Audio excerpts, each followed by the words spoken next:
নিলয় ঘরে ঢুকেই দেখলো শর্মি রান্নাঘরে রান্না করছে, আর তার সামনে বসে খেলনা বাটি ছড়িয়ে খেলছে ওদের 5 বছরের মেয়ে ঝুলন। সামনের ফ্যানটা চলছে ঠিকই, কিন্তু রান্নাঘরে ঘেমে নে এক সার শর্মি। রান্নার গরমে কষ্ট পাচ্ছে ওর ছোট মেয়েটাও, কিন্তু তাও এক নাগাড়ে মায়ের সামনে বসে খেলে যাবে। খুব শান্ত আর লক্ষ্মী মেয়ে নিলয়ের। বাবাকে দেখেই হাতের পুতুলটা পাশে রেখে ছুটে আসলো ঝুলন। বলল, বাবা তুমি কখন আসলে? গরমে কষ্ট হচ্ছে? 5 বছর হয়ে গেল, এখনো আধো আধো করেই কথা বলে ঝুলন। মাথা ভর্তি কোঁকড়ানো চুল। নিলয় দেখলো শর্মির ওড়না দিয়ে আবার শাড়ি পরেছে, কপালে লাল টিপ। নিলয় বলল, কি ব্যাপার, আজ এত সেজেছে আমার ঝুলন মা?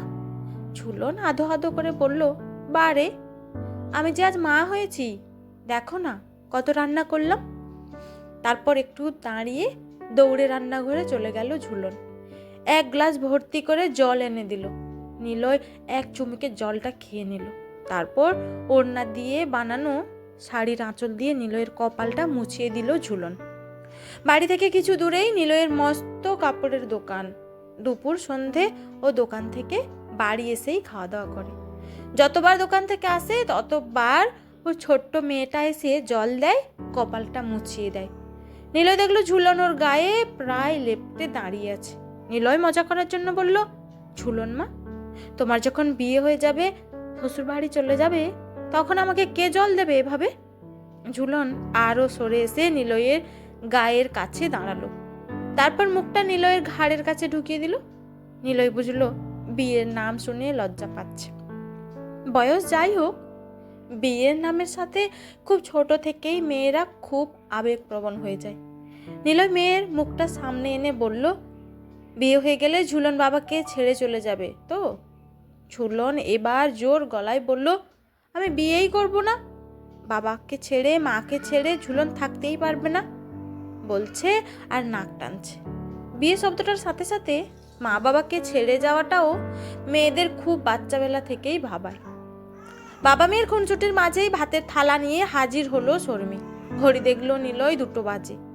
এক্ষুনি খেয়ে যেতে হবে, ও গেলে তবে বাকি কর্মচারীরা খেতে পারবে।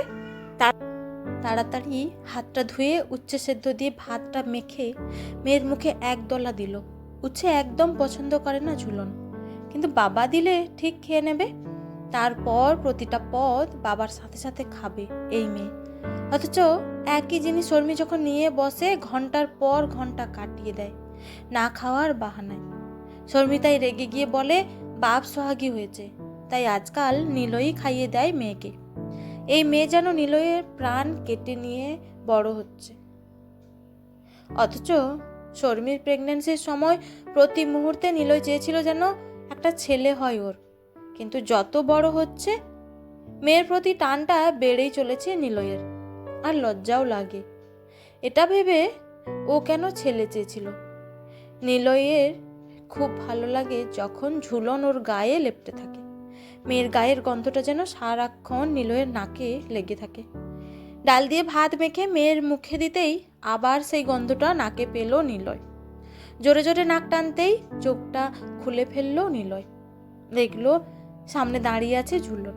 সেদিনের মতোই লাল টিপ, লাল শাড়ি, আজ আর মায়ের ওড়না না, সোনার জরির কাজের সত্যিকারের বেনারসি। মাথায় লেপ্টে আছে লাল রং। এটা আজ আর শুধুই রং না, বাবা আর মেয়ের বিচ্ছেদের কারণ। সোনার গয়না, লাল বেনারসিতে পুরো প্রতিমার মতো লাগছে মেয়েটিকে। একদৃষ্টে দেখছে নিলয়। ওই সুন্দর মুখের মধ্যেই খুঁজে বেড়াচ্ছে ছোট্ট ঝুলনকে, যে সারাদিন বাবার পায়ে পায়ে ঘুরত। বাবা শরীরটা কি খারাপ লাগছে তোমার? ধরা গলায় বলল ঝুলন। দাঁড়াও বলেই পাশের টেবিলে রাখা জলের বোতল থেকে গ্লাসে জল ঢেলে এনে ধরলো নিলয়ের সামনে। নিলয়ও জলটা নিয়ে এক চুমুকে খেয়ে নিল। তেষ্টা না পেলেও মেয়ের দেওয়া জল সবসময় এভাবেই খায় নিলয়।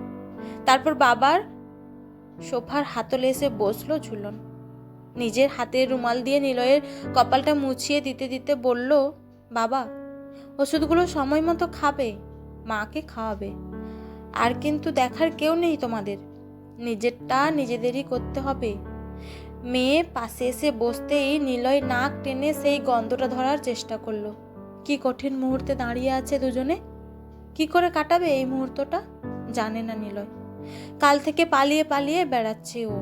গায়ে হলুদ, বিয়ে, বাসি বিয়ে কোনো কিছুতেই ছিল না। বিয়ের নিয়মও নিজের দাদাকে দিয়েই করালো। ব্যস্ততা দোহাই দিয়ে নিলয় এড়িয়ে গেছে সবকিছু। সিঁদুর পরার পর মেয়েটার দিকে একবারও তাকায়নি। নিলয় একদৃষ্টে তাকিয়ে আছে দেখে ঝুলন বলল, বাবা বলো না, তোমার কি শরীরটা খারাপ লাগছে? এভাবে সোফায় হেলান দিয়ে ঘুমিয়ে পড়লে? আমি ভয় পেয়ে গেছিলাম। এই কদিন তোমার খুব খাটনি গেছে, তাই না বাবা? বলেই নিলয়ের ঘাড়ে মুখ ঢুকিয়ে দিল ঝুলন। বুকটা ফেটে যাচ্ছে নিলয়ের, কিন্তু চোখের জল ফেলা বারণ। মেয়ের মাথায় ঠোঁটটা ঠেকিয়ে মনে মনে ভাবছে, এই মুহূর্তটা যদি স্থির হয়ে যেত, সময়টা যদি আর না এগোতো, মেয়েটাকে আর যেতে হতো না, থেকে যেত এই বুকে। ঝুলন দিদি চল রে, কাকা চলো, ওর শ্বশুর বাড়ির লোক তাড়া দিচ্ছে, বলছে এক্ষুনি রওনা না দিলে সূর্য ডুবে যাবে পৌঁছাতে। মুহূর্ত থামলো কোথায়, আরও তাড়াতাড়ি এগিয়ে গেল। ঝুলন বাবাকে জড়িয়ে বসেই আছে। দাদার ছেলে ডাকতে এসেছে ওদের। সত্যি এবার ছেড়ে দিতে হবে মেয়েকে। মেয়েকে বুকে নিয়েই উঠল নিলয়। ওভাবেই দরজা দিয়ে বেরিয়ে সোজা উঠোনে এসে দাঁড়ালো। সেই উঠোন যেখানে 27 বছর আগে এভাবেই 6 দিনের মেয়েকে বুকে আগলে নিয়ে ঢুকেছিল নিলয়। 27 বছর ধরে যত্ন করে বড় করে ওই পথ দিয়ে আবার পাঠিয়ে দিচ্ছে। মন্ত্র, আগুন আর মাথায় লেপ্টে থাকা লাল রং মেয়েটাকে অন্য গোত্র করে দিল, পর করে দিল এক মুহূর্তে। কিন্তু রক্তটা, মনের টানটা, ওটা কি কেউ কেড়ে নিতে পারবে? কেউ পারবে না। বাবা মেয়ের টান কোনো গোত্র আলাদা করতে পারে না। ছোট্ট ঝুলন হয়েই থেকে যাবে ও আমার মনে। ভাবতে ভাবতেই ধান দুব্বা দিয়ে মেয়ের মাথায় দিয়ে বলল, নিলয় ভালো থাকিস মা, স্বামী ছেলে নিয়ে সুখে থাকিস। আশীর্বাদটা নিজেরই কানে বাজলো যেন। কিন্তু সত্যি আজ নিলয় বুঝতে পারছে, শুধু এই মুহূর্তটার জন্যই এখনো ঘরে ঘরে ছেলে সন্তানের এত চাহিদা। ওদের গোত্র বদলাতে হয় না, শিকড় ছেড়ে বেরিয়ে যেতে হয় না, মুহূর্তেকেও থামাতে হয় না। এবার কেঁদে ফেললো নিলয়। দেখলো ঝুলনটা বেরিয়ে যাচ্ছে সদর দরজা দিয়ে।